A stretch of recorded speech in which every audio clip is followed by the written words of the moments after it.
Salut l'équipe, j'espère que vous allez bien. Donc aujourd'hui, on se retrouve pour une nouvelle vidéo.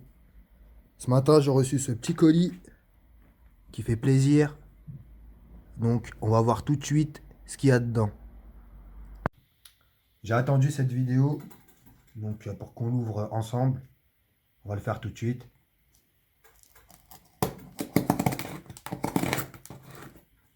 Je suis pas doué.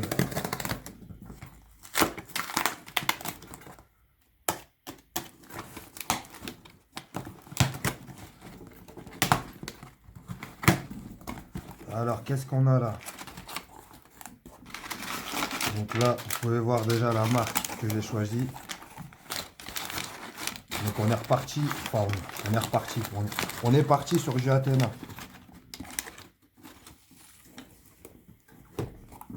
Voilà.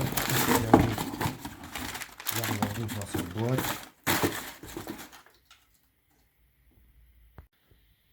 Alors voilà, c'est du Athéna. Alors pourquoi j'ai choisi un cylindre Athéna? J'ai choisi un cylindre Athéna parce que c'est l'une des seules marques, donc c'est pas la seule hein, à faire du 80 cc, mais on va dire, c'est l'une des trois seules marques, des trois ou quatre marques à faire du 80 cc. Donc, vu que Athena, quand j'étais plus jeune, je tournais avec cette marque sur mes scooters, mais j'ai toujours tourné en 70 cc, jamais en 80. Donc là, maintenant, on va voir ce que ça donne en 80. On va l'ouvrir tout de suite pour voir ce qu'il y a dedans.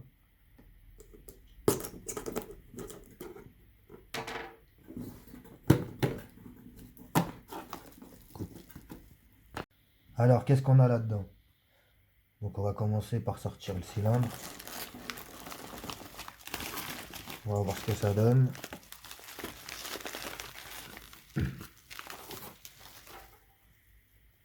Il est plutôt, je trouve qu'il est plutôt pas mal fait. Donc après, il y a deux, trois petits défauts. Bon, après, c'est comme sur un peu tous les cylindres, on va dire. Alu surtout. Il y a beaucoup enfin, de défauts, mais bon, ça, c'est pas très grave, hein. Enfin, c'est pas les défauts qui vont faire que vous allez perdre des chevaux. Là, vous avez 5 transferts. Une sortie d'échappement ovale.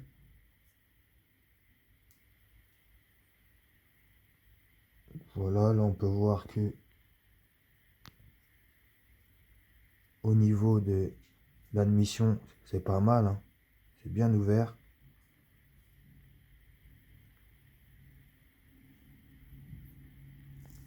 Donc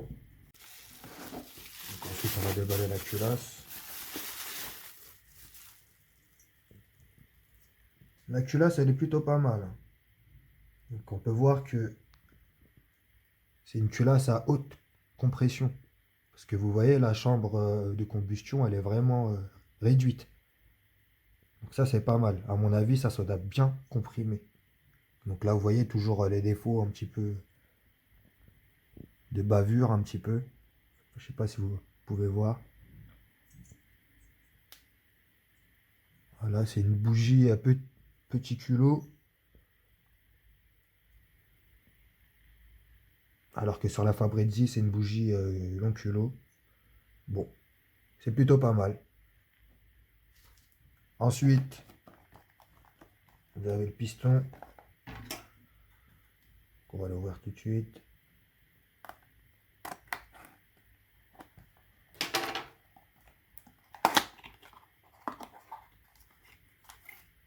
Les autocollants.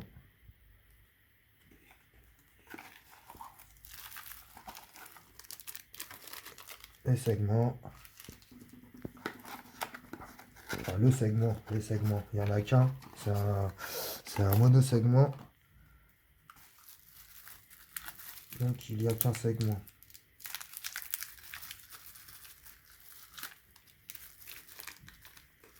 Là, vous avez les circlips et le fameux piston. Voilà, le piston, il est bien fini. Il est beau, le piston. Donc, Là, vous voyez, c'est un piston à tête plate. C'est plutôt pas mal fait.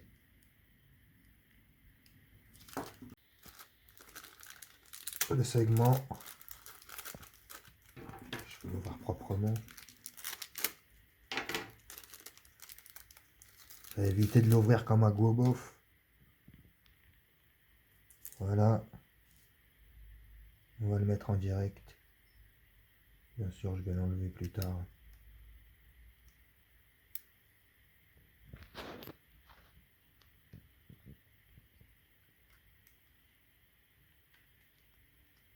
Tu vas venir. Allez, c'est bon. Tac. Voilà. Donc après, il faudra que je vérifie l'écart entre les deux becs du segment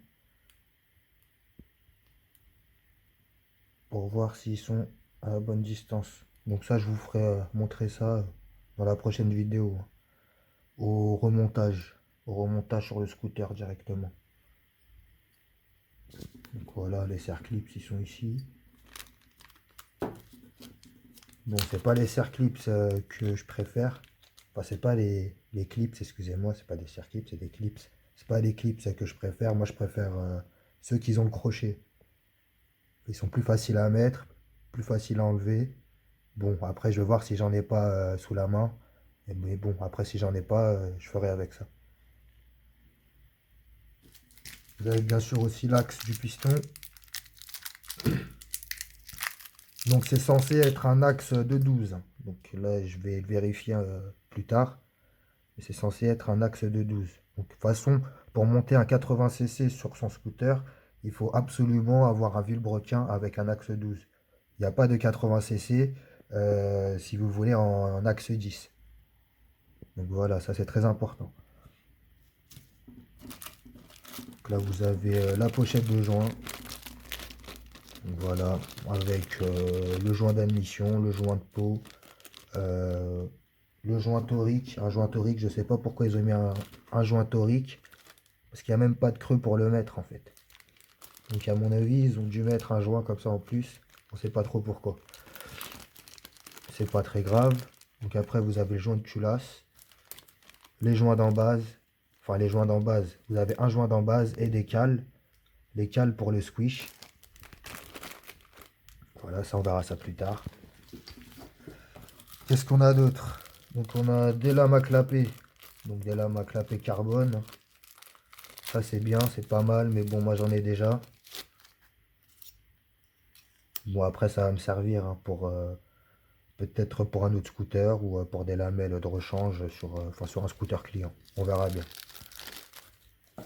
Et après, qu'est-ce que vous avez? Donc des autocollants, encore des autocollants. Ils veulent vraiment qu'on leur fasse de la pub à ceux-là.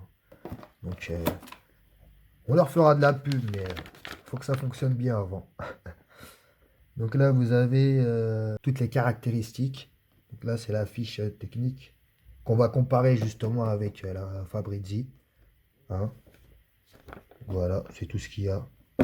Donc là, on va comparer maintenant les deux cylindres pour voir les différences. Alors, on se retrouve pour la comparaison. Donc, à gauche, vous avez le cylindre Athena et à droite, vous avez le cylindre Fabrizi. Donc, on va les comparer tout de suite. Alors, la première comparaison, qu'est-ce que c'est? On remarque que le cylindre Fabrizi, il est beaucoup plus haut que le cylindre Athena. Donc, au début, j'étais inquiet. Je me suis dit qu'il fallait que je mette beaucoup de cales pour le mettre à niveau. Mais au final, en fait, regardez, c'est juste la jupe. C'est la jupe qui est un petit peu plus haute sur le Fabrizi que sur la Athena. Voilà. Donc après, on va comparer les finitions. Donc niveau finition, je trouve que le Fabrizi, bah, il est largement mieux fini. Les ailettes, elles sont plus travaillées. Regardez, vous voyez. Donc je pense que le cylindre Fabrizi doit refroidir un petit peu mieux que le cylindre Athena. Regardez, hein, même le cylindre Athena, niveau peinture, c'est pas trop ça. Hein. Bon, après, on s'en fout. Ça, c'est caché sous le cache-moteur, personne n'y va le voir. Donc maintenant, on va comparer les culasses. Alors voilà les deux culasses. Donc, pas besoin de vous dire que à gauche, c'est la Athena et à droite, c'est la Fabrizi. Alors, les différences entre les deux culasses, qu'est-ce que c'est?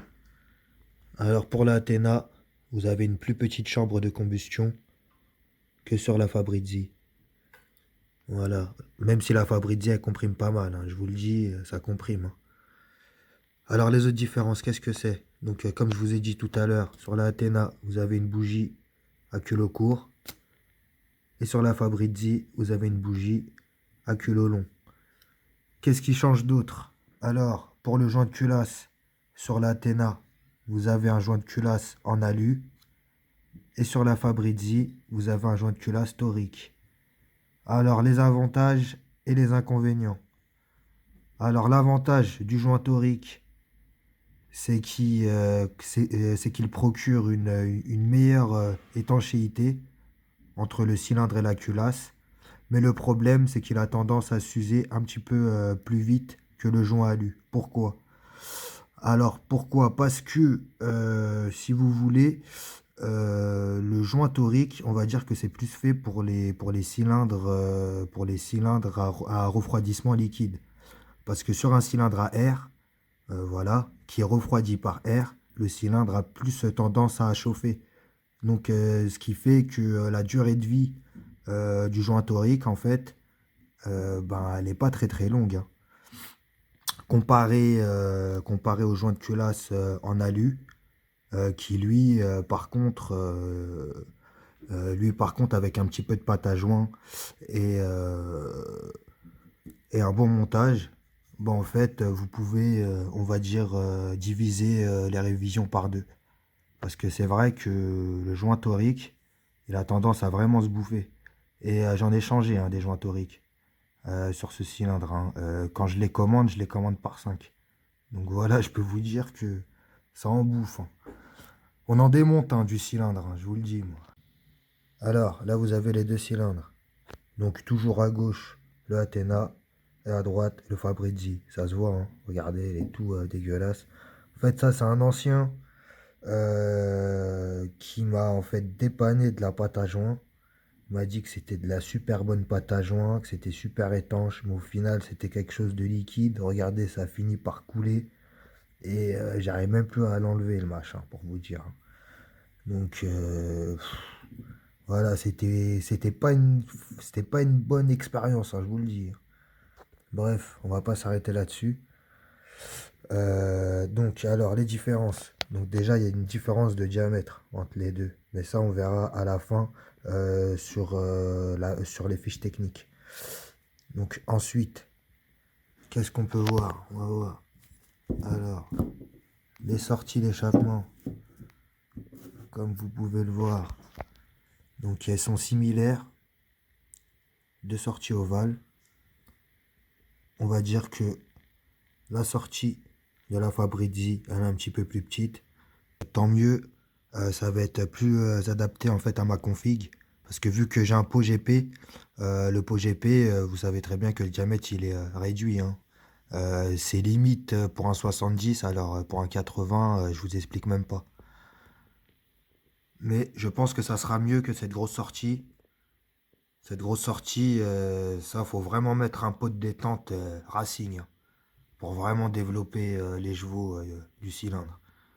Donc ensuite, on va passer sur les transferts. Alors, les transferts, on va dire qu'ils sont assez similaires aussi, hein, les transferts. Voilà, il n'y a pas de grande différence à ce niveau-là. Par contre, au niveau de l'admission, il y a une différence, hein. On peut voir que l'admission de la Fabrizi, elle est beaucoup plus large que celle de la Athena. Bon, après, ça veut rien dire, hein, c'est pareil, hein. C'est pas parce que c'est plus ouvert, c'est plus truc que ça va mieux marcher. On va dire que ça, c'est plus adapté pour une grosse boîte à clapper. Une grosse boîte à clapper avec un gros carburateur. Et ça pourrait mieux aller sur ma config en vrai. Voilà. Regardez. Là, on va dire que c'est pareil. Attendez, je vais vous la retourner parce que là, dans ce sens-là, vous n'allez pas comprendre.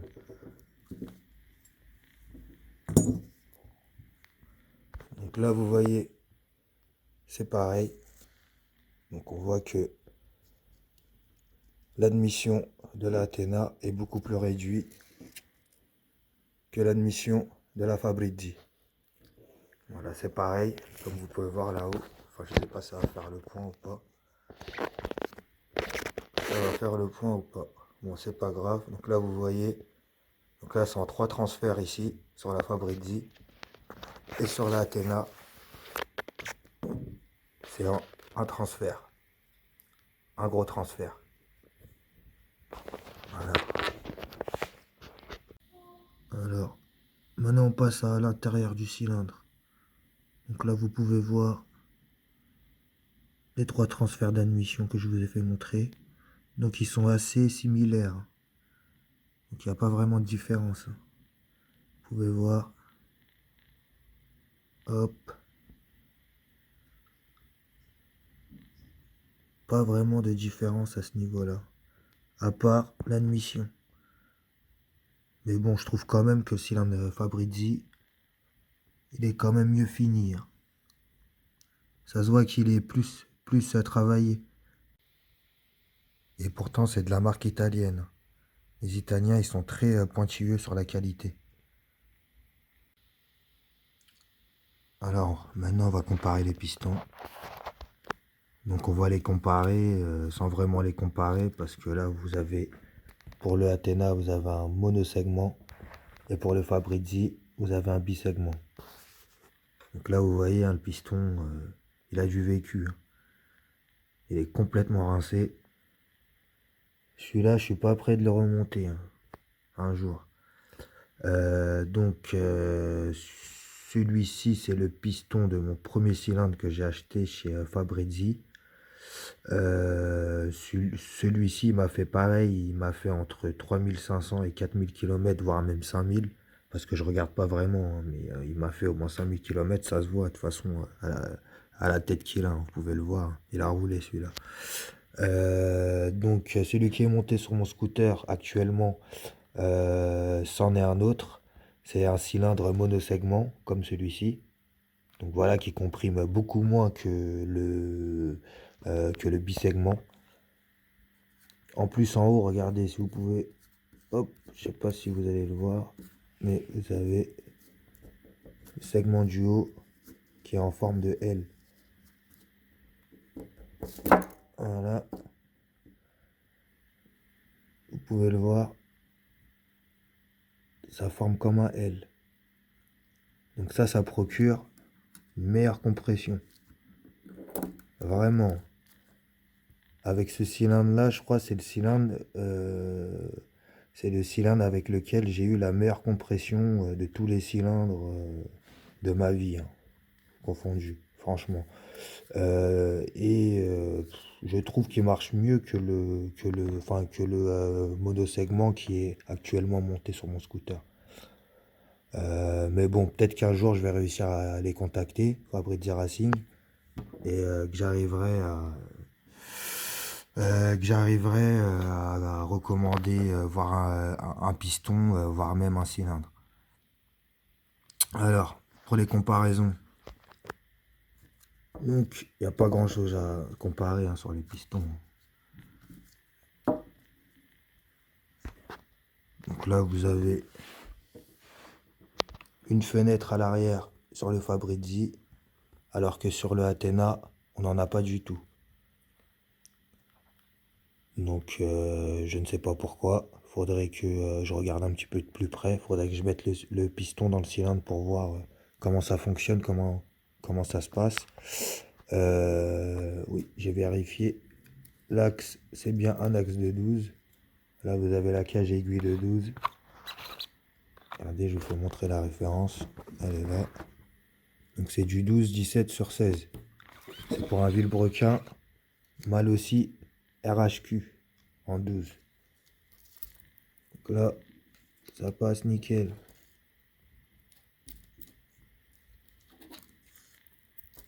Donc après, qu'est-ce qu'on a comme différence? Donc moi je trouve qu'ils sont assez similaires. Voilà, il n'y a pas vraiment de différence. Même au niveau du bombage, vous pouvez le voir. Ils sont quasiment identiques.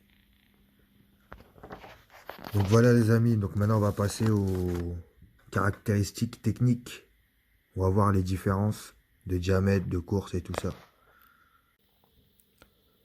Alors, donc on va commencer par le cylindre Athena. Alors c'est un diamètre de 47,6 mm. Donc la course du cylindre, c'est une course de 43 mm. Et la cylindrée, c'est un 76,5 cc. Donc voilà, et le taux de compression conseillé est de 15,5.1. Voilà, maintenant on va passer sur celle de la Fabrizi. C'est un diamètre 50, la course du cylindre est de 39,2 mm et la cylindrée c'est un 77 cc. Donc le taux de compression conseillé pour ce cylindre est de 13,7.1. Et aussi, là c'est un conseil à tous ceux qui regardent cette vidéo et qui veulent passer en 80 cc sur leur moteur Minarelli vertical. Donc il faudra usiner le bas moteur. Usiner le bas moteur, donc voilà, de ce diamètre-là. En fait, pour laisser passer la jupe du cylindre. Parce que sinon, ça passera pas. Donc il faut la léser de 54,5 mm. Voilà. Et donc ça, c'est quelque chose qu'il faut prendre en compte avant de vouloir passer en 80 cc. Parce que c'est beaucoup de travail. Donc c'est des modifs qui prennent un petit peu de temps à réaliser. Mais bon, si on est déterminé et motivé, il n'y a pas de raison. Voilà l'équipe, on arrive à la fin de cette comparaison entre ces deux cylindres 80 cc, donc un de la marque Athena et l'autre de la marque Fabrizi. Et on se donne rendez-vous à bientôt pour le remontage du cylindre sur le scooter. Donc voilà, je vais essayer de vous filmer quelques petites parties. Donc je ne vous garantis pas que je filmerai tout parce que voilà, il faudrait quand même que j'avance un petit peu. Donc voilà, je pense que je filmerai quelques parties. Et puis j'espère avoir un bon résultat avec ce cylindre. On verra bien, hein. Pour le moment, il est beau en tout cas, hein. Il est magnifique, mais bon, c'est pas ça qui fait la puissance. Ouais, c'est pas ça qui fait la puissance, ça c'est sûr. Bon bah voilà, je vous dis à bientôt les amis, hein, et à bientôt pour le remontage. Allez, tchuss!